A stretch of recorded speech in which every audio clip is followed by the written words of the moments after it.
Good afternoon, class. I thought I'd give a brief week 10 lecture since we're basically getting to the end of our semester, really. If you look, today's the 25th. The research paper is due on Thursday, the 28th by 11:59 p.m. You should be able to see the week 10 folder, and we'll talk a little bit more about that here momentarily.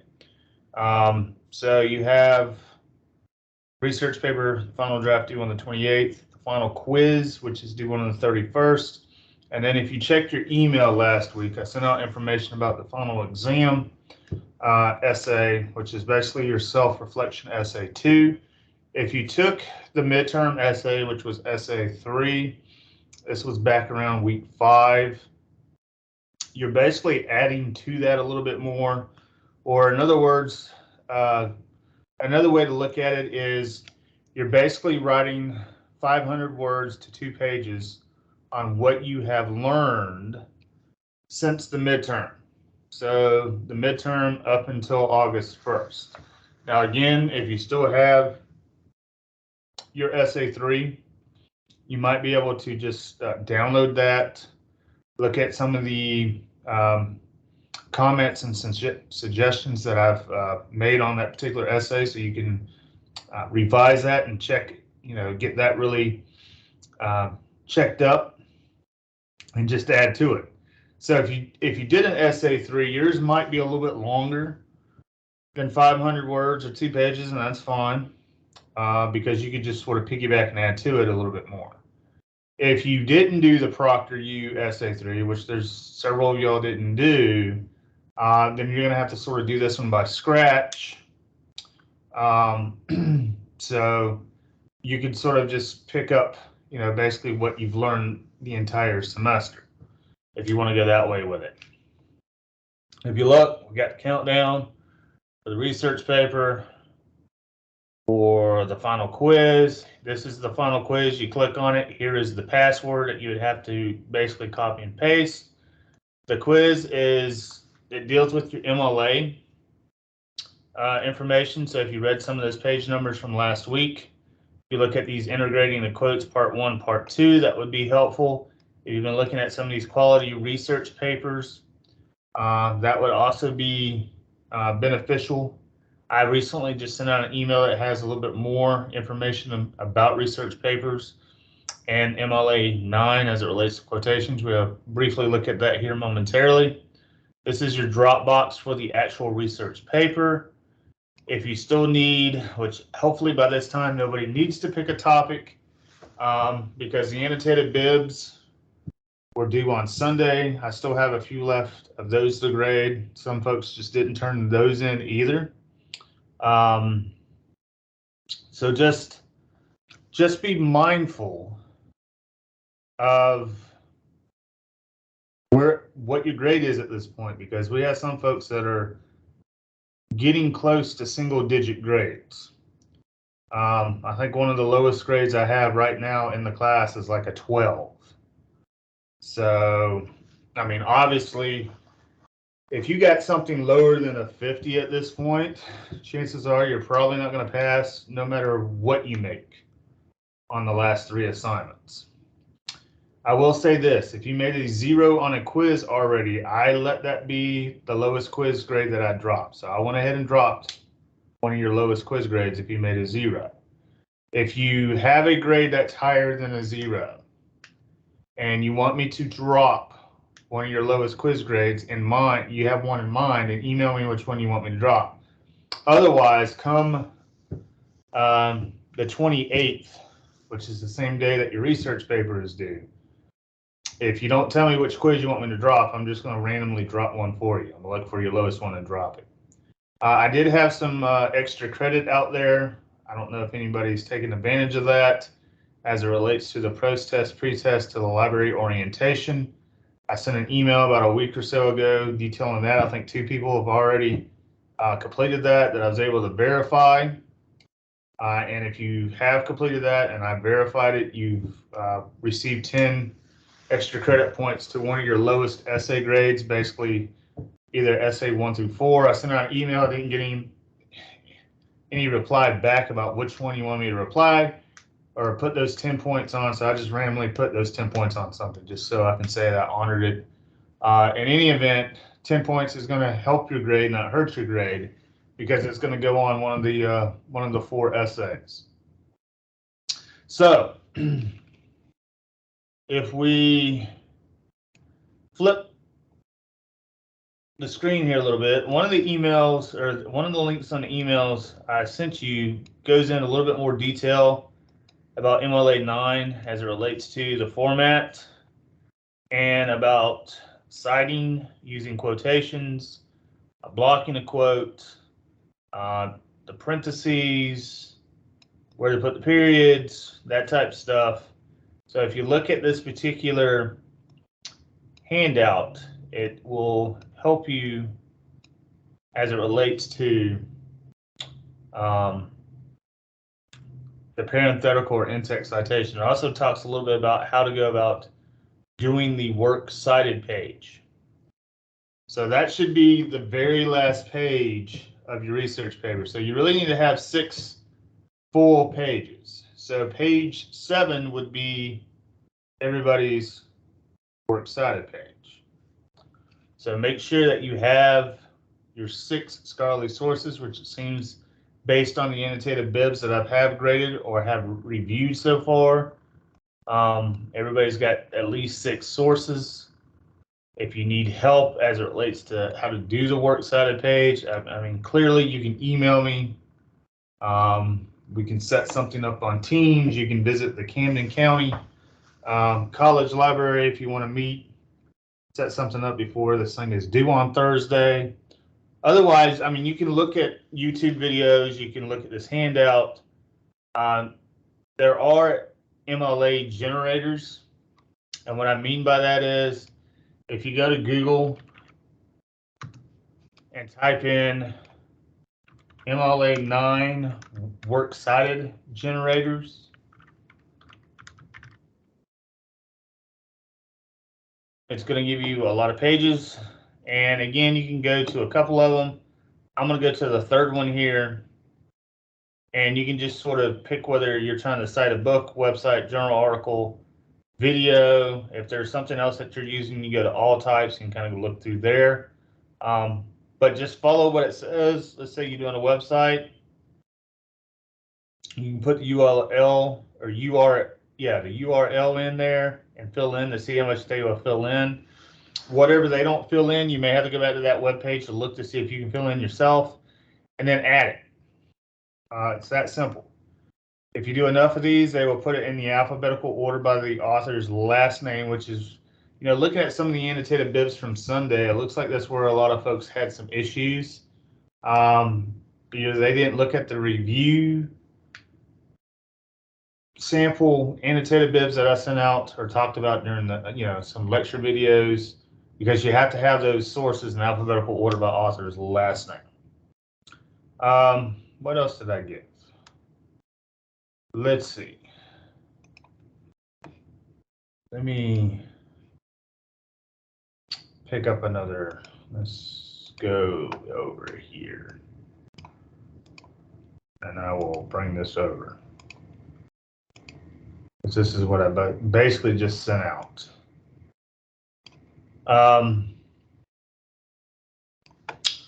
Which one is, did I plagiarize? This sort of tells you whether you, did you plagiarize, yes or no? If you answer yes more than no, then you obviously plagiarized. So be careful about doing that.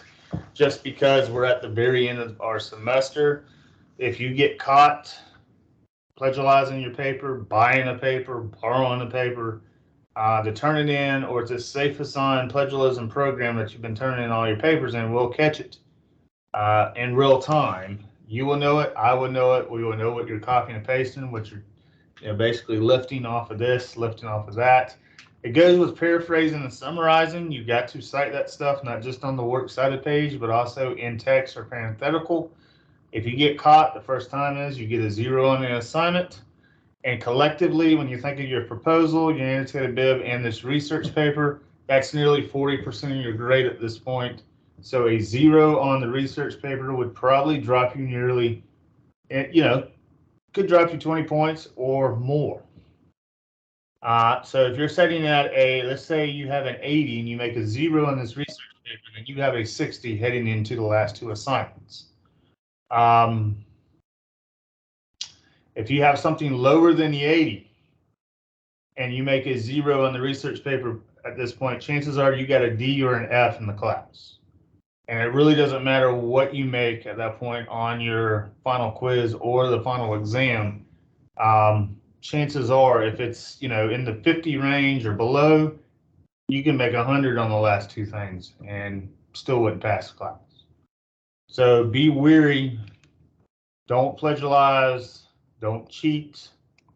I mean, that's where sending me and smart thinking drafts would be helpful.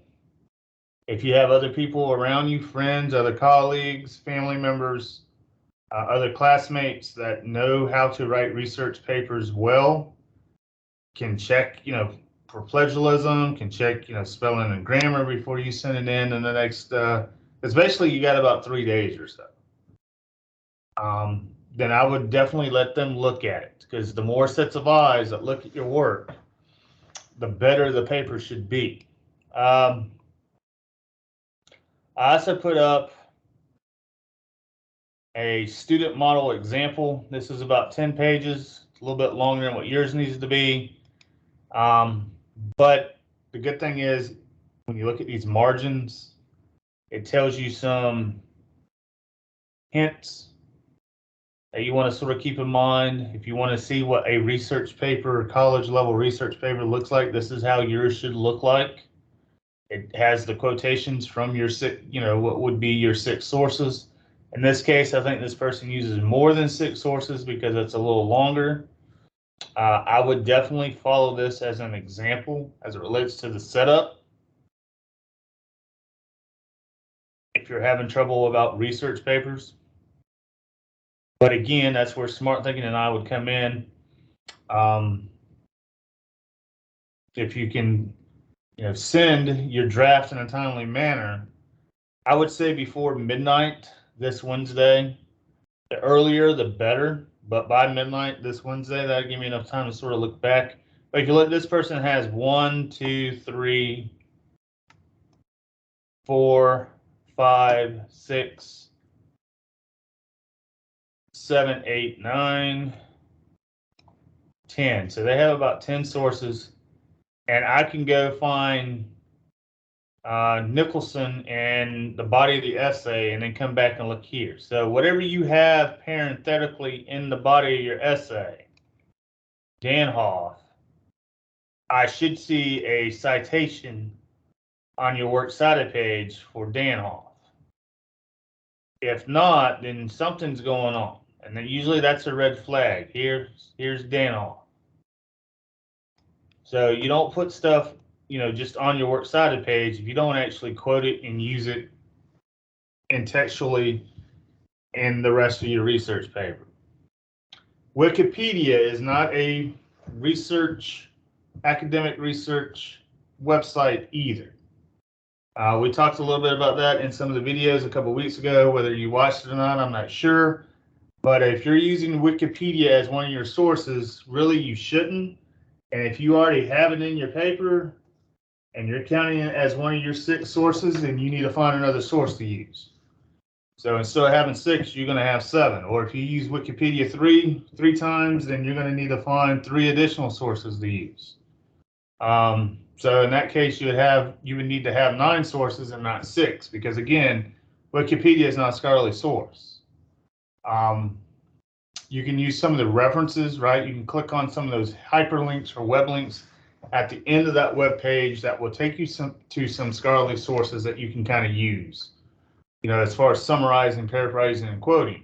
But as far as using the actual Wikipedia web page that you're finding your information on, you should not use that. It's really called shoddy research when you use Wikipedia like that.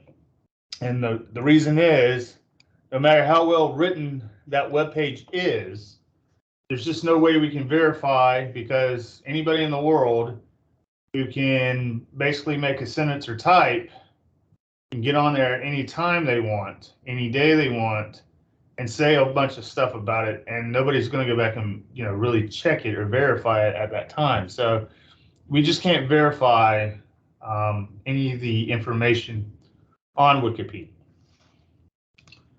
So this is a good sample paper that will help you. And then I have sort of a rubric of how I'm going to grade your research paper after Thursday. I mean, obviously, if you turn it in before Thursday, I can start grading it, now or then. Whether you turn it in tomorrow or Wednesday, I can go ahead and start grading it. This is, if you make somewhere in between a 90 and 100, this is the reason why you made a 90 and 100. 80, 89, the same deal. And then I also give you another thing about plagiarism as it goes through the color schemes that you will see once you submit your paper to the Turnitin. You're going to see different color schemes. Green and blue is always usually pretty good colors. It starts changing and gets closer to darker red. That's really bad for you. So hopefully that won't be the issue. Yeah, we had a bomb threat over at the Waycross campus earlier today, so that's why it's been sort of crazy the last couple hours if you've been trying to reach anybody at some of these campuses. We also had a bomb threat at the CCGA campus over here in Camden County as well. So I'm not really sure. It looks like everything's on the clear. Tomorrow, the Waycross campus will be up and running again. So if you have to go to Waycross for anything, just know tomorrow it will be up and running. But as always, check your email, or I would call and make sure that everything is on the up and up over there. If you got to go to Waycross tomorrow for anything. Okay. So going back.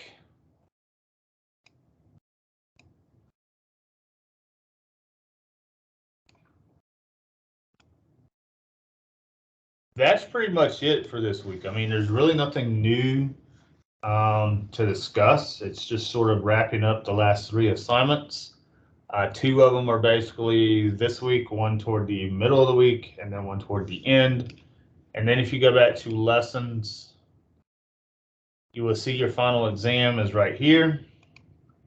You click on it, it gives you a date. You got about a week for that. Give you the topic sheet, which is basically what I sent out by email a couple of days ago.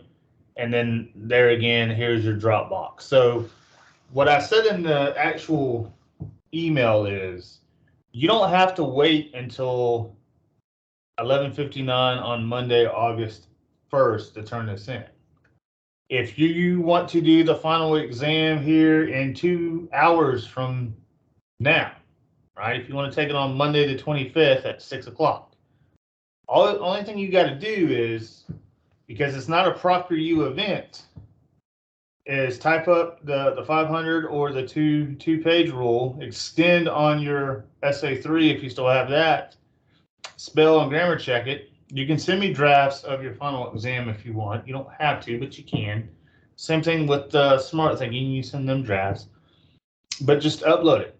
So really, once you get the research paper in, the final quiz in, and this final exam in, you're done with the course. So, hypothetically, you could be done by Wednesday this week if you wanted to be. Right? Turn one in today, turn one in tomorrow, turn one in on Wednesday. If you want to pace yourself and, follow the schedule, then, of course, you need to have your research paper in on Thursday, your final quiz on Sunday, and then your final exam essay on the following Monday, because August 8th is when everybody needs to submit final grades to the register. So I'm hoping by the end of business, which would be about 6 o'clock, August 8th, you're going to know what you made in this class, because whatever your weighted total shows is going to be the grade I'm going to send, and that's going to be your final grade. I do have, a few other classes that I have to grade. I do have a business or technical business communication class that they have a 15 to 20 page business plan that they have to turn in. So that's going to take up a good bit of my time reading those as well. But I'm hoping by, you turn in the research paper Thursday, you have the quiz, and then the final exam Monday. I'm hoping definitely, clearly by the 8th, grades are going to be due and going to be finished. But I'm hoping before Friday, August 5th, everybody would know what their final grade is.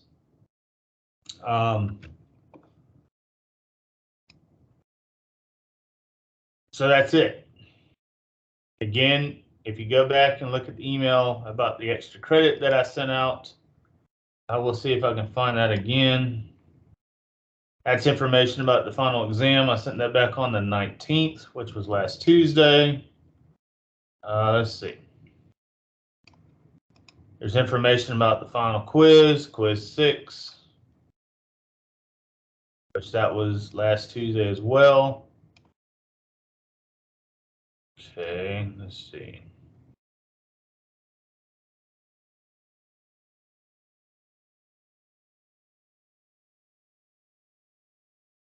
I may have to look in here.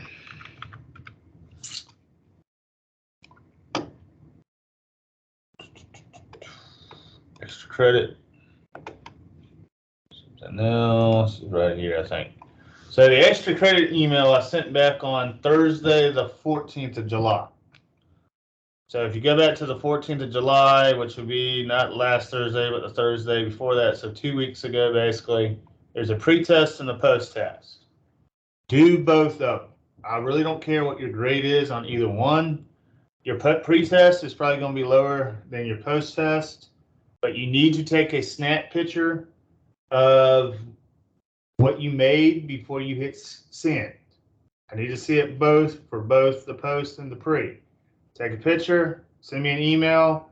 If I see 2 pictures for the pre and the post, again, no matter what your grade is, I'm going to give you those 10 extra credit points on either essay 1, 2, 3, or 4. You're going to have to let me know which one you want me to put those on, or I will pick for you. I will probably need that test, those test pictures in before 11:59 on August 1st. So you have a little bit of time there if you haven't done it. I know 2 people have. The other thing is, going back, if you go to my grades, mine's going to look different than yours, of course, because you actually have grades, but you should be able to find stuff that I've graded for you. And if it's an attachment or if it, like a Dropbox, you should be able to click on it. And if it's an attachment, you should be able to see, if you download the comments, you should see my comments to your work. So what I'm getting at is there's been times that I've sent comments and for whatever reason, the student isn't going back and revising to get a better grade. So if you look here, this is a particular student with the annotated bib. I'm using the cloud version of Microsoft Word. And if you look, as I read, I provide comments and feedback. This is basically telling you what you need to fix to get a higher grade. You fix that, you should see these comments disappear, which is part of the deal. I'm giving you the feedback. I'm giving you suggestions to go back and change. You change it, you should have a better grade. Each one of these comments, if you want to look at it point wise, let's say if you turn this paper in 1, 2, 3, 4, 5, 6, 7, 8, 9, 10, 11, 12, 13, 14, 15, 16, 17, 18, 19, 20, 21, 22. That'd be like taking 22 points. Each one of those comments is like worth a point.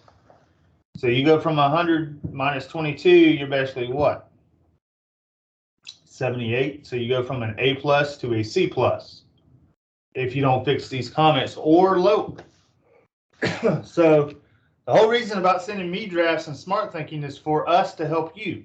If we put stuff on here to help yourself get a better grade, then I don't see the reason why you shouldn't go back and correct and revise. That's the whole point. Don't submit the same document into the final draft and don't do anything, because one, it's kind of aggravating because I took the time out of my day to give you suggestions and feedback to help your grade go from a 77 to a 100, but you didn't go back and make any of the changes because it's just aggravating. So if you do send drafts, please take to heart the suggestions in the comments and revise to get the better grade, to get the higher grade. If not, I mean, if you're basically going to turn in the same draft with the same comments that you never changed and never deleted the comments that I know you didn't do anything to it, I'm just going to give you that whatever you deserve. And if you got 50 comments on there, then you deserve a 50 because you never went back and changed it. So be mindful of that stuff. I pretty much tell you what you need to do to fix your particular paper, but if you don't go back and fix it, then you earn what you deserve. Deserve what you earn. So again, that's pretty much week 10. This is our last full week of the semester. Of course, you got August 1st is when our final exam is due. I want to wish everybody a happy, great rest of the week, the rest of the semester. I hope if you're taking multiple classes that you're doing well in those classes. It's been a pleasure working with everybody. I hope everybody does well as it heads from July to August. And if you're taking fall semester courses, I hope everybody does really well in the fall. Just keep in mind the fall semester starts the 22nd of August. There's a couple other things I want to talk to you about real quick. One is the student survey of instruction. If you checked your email, you probably got something there. You might have done this earlier this semester. I'm not sure because I had a couple of term A courses that had to do it a little earlier. If you didn't do it earlier this semester, then you should be able to go to your announcements when you come into Blackboard, and there should be a hyperlink or a link. You click on it, it's going to take you to another page. It has a web link. You click on that link. And then basically the first question is finding my name, which is going to be the third one from the bottom in your fourth row. So you click on that and then you hit next. Questions 2, 3, and 4 sort of deal with demographic questions. Which campus or institutional site did you attend most of your classes? So again, even if you're strictly online, you still want to sort of pick a campus, and I would say I would go with the campus that's closest to you. So if you're online and live in Darien, you would probably pick the Golden Isles because that's closest to you. If you are in Brantley, you're probably going to pick Waycross because that's closest to you. So just be truthful on that. What is the format of the course? Well, for your particular course, this English course is going to be online. And then you're going to have to tell which semester is this. For you, is this your first semester in school? Is this your 7th semester in school? So you have to click on there, click next. Question 5 is the one that might take a little bit longer because you kind of have to read. But keep in mind, the bubbles start at strongly disagree, neutral, agree, strongly agree. So I wouldn't necessarily Christmas tree this. I would definitely read these questions and answer truthfully.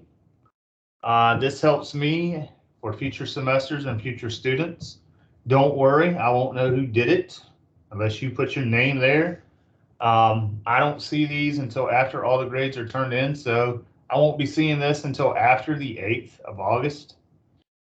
But it's a good way to give criticism and feedback to not only me, but also to the college.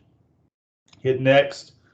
two box questions if you want to answer those, and then hit submit, and then you're done. Now, depending on how many classes you're taking, if you're taking multiple classes, whether you're online or in person, you have to do this for each one of your instructors. So after you do it for me, you want to go back and do it for your math instructor, go do it for your math instructor.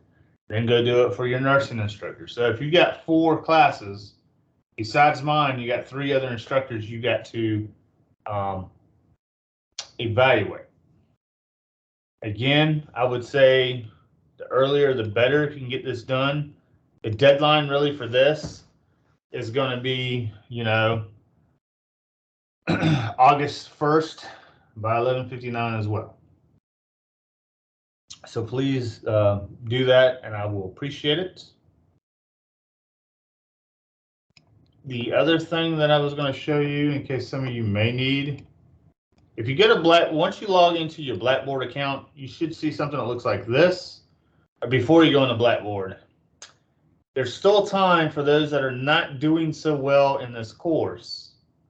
If you want to withdraw from the course, you want to go down to where it says electronic student forms. Click on that. It's going to take you to this page. Scroll on down, and where you're going to find is course withdrawal. You click on that. It's going to take you to this page.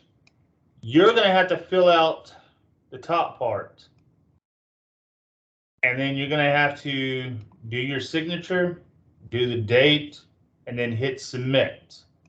Once you do your part, it will come to me for me to do my part. I will fill out my end, and then I will hit submit, and then you will be withdrawn from that course. Now, there's a couple other ways you can do it. You can go through Banner Web and sort of do it. You can go to the register to the college where you're at and do it that way if that's easier. I find this to be a lot easier if you want to go that route, and you would want to do it before August 1st, though. I mean, if you wait until August 7th, it's going to be too late. So if you think that there's just no way you're going to be able to pass this course at this point, I would think about going ahead and withdraw from the course. Now, will this impact your financial aid? There's a strong possibility that it probably will heading forward, because, I mean, you withdrew from the class, you are failing the class. But there again, I would speak with somebody in registration about that. But it's an option that you can do if you want to, if you need to withdraw. I'm going to stop sharing this for a minute and just sort of talk here. And I'm going to give you sort of a overview of the grades. I'm going to do the breakdown of the grades as of 3:40 on July 25th. So right now I have 2 people that have B's. One is at an 87, one's at an 84. There's a possibility that those 2 B's could become low A's depending on what they make on the last 3 assignments. I have 1 C at a 70. I have 1 D at a 69, which that could possibly be a C depending on what they make on the last 3 assignments. My 70, who has the C, that's gonna, that's borderline. So depending on what you make on the last 3 assignments, that could kind of go up closer to an 80, or that can go lower than a 70 D F range.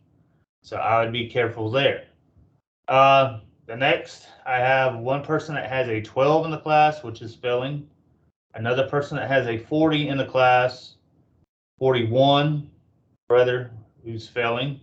There's somebody with a 46 who's failing, and then somebody with a 56 who is failing. So again, I basically have 2 B's, 1 C, 1 D, 4 Fs at this point. And if you looked, some folks, I had one person that hasn't logged in since July 6th, which today's the 25th. So July 6th would be 1, 2, 3, basically be about 3 to 4 weeks ago. And chances are, because they're not turning anything in and they're setting at a 41, they're probably not going to pass this class. They probably want to go to that Laserfish and sign that withdrawal form. Otherwise, they're gonna not like, trying to come back in the fall. And if they don't have any money to come back in the fall, or they're gonna want to be, they're gonna want you to pay back some of that money that you did have in the summer. I had another person that hasn't logged into the course since June 18th, and they're also failing right now. And they have a 12 in the class. So June 18th was basically, nearly a month and a week. It was last month and a week, basically. So about 5 weeks ago, they haven't logged in. Everybody else seems to be logging in on a regular basis, 24th of July, 25th of July, that type deal. The last week and a half, really the last 7 days, shouldn't be played around with. I'm hoping, because I have 3 annotated bibs left to grade, that once I grade those annotated bibs, and once I grade the final quizzes, that grade should start to improve and, be at a strong place heading into a final exam. I will say this: if you want to sort of keep the grade that you have or make it sort of higher, just to give you an example, if you have an 88 in the course and you want to make a 92, well, you're going to have to make 89s or higher on the last 3 assignments for that to be a possibility. If you want to keep an 88 in the class, then you're going to have to make an 88 on the all 3 assignments heading out. If you start making 81s and 72s and 84s, will that bring you down? Yes. Will it bring you from a high B to a low B? Possibly. Will it bring you from a high B to a high C? Yes, it could. It all just depends on what your grade is at this moment and what you make on the last 3 assignments. What I suggest is I would sort of shoot for the moon here. If you score higher than what your grade is now, so let's say you have a 75 in a class and you want to improve that, then start making 76 or higher on everything else remaining in the course. I would probably try to go at least 1 letter grade higher than that to see any difference. So if you have a 75, you probably would want to make an 85 or higher to really see a big jump in the increase of your score. Now, if you have a 75 and you start making 70s, even though it's still a passing grade, it will drop your 75 to a 72 maybe, or 71. So in that case, you'll still be passing. But if you're borderline, like a 70 or 71 or 68, then I wouldn't be playing around so much the last 3 assignments, because if you got a 70 now and make a 68, a 67, and a 70 on the last 3 assignments, it's probably going to put you there at a 67, 68 in class. You got a D. D's and F's for most diploma and degree level programs of study means you have to repeat before you graduate. So you have to make a 70 or higher or C or higher in these core classes to be able to move on and graduate on time. If you're failing anything, or if you're not considered passing with the D, then either we will see you in the fall, the spring, we'll see you before you graduate this particular college. And the same thing is if you transfer somewhere else, it doesn't matter. These are core classes you need to make a C or higher to be able to graduate and move on. So whether you're taking this class here in Camden, whether you're taking it in Los Angeles, whether you're taking it in Antarctica, Afghanistan, it doesn't matter. It's a core class. You have to make a C or higher to be able to graduate and move on. So hopefully the ones that are doing well can get, improve their grade, and the ones that are sort of borderline can sort of improve their grade. I would say the person that has the 45 or the 46, the 12, and the 41, they definitely probably need to go to that Laserfish and fill out the withdrawal form. The person with the 56, that's sort of a, it's a high F, but that person didn't turn in the annotated bib that was due yesterday either, so that's hurting their grade. And you got 3 other grades, or 2 other grades, because they already did the quiz. So if you don't turn in your research paper, or if you don't turn in that final exam, basically if you get 3 zeros or more, you're going to fail the class anyway. So I would be weary if you're that person with the 56. If you can't get stuff in on time, then maybe you want to go ahead and hit that withdrawal form, fill it out, and send it in too before August 1st. Again, we offer this class yearly. So for whatever reason you got to repeat because your grade is not where it is, or if you failed it, we offer it in the fall, we offer it in next spring, and we will offer it again next summer. We have it in person at the various campuses: Waycross, Jessup, Bexley, Hazelhurst, Brunswick, Camden. We also do it, as a virtual online course as well, like you're taking now.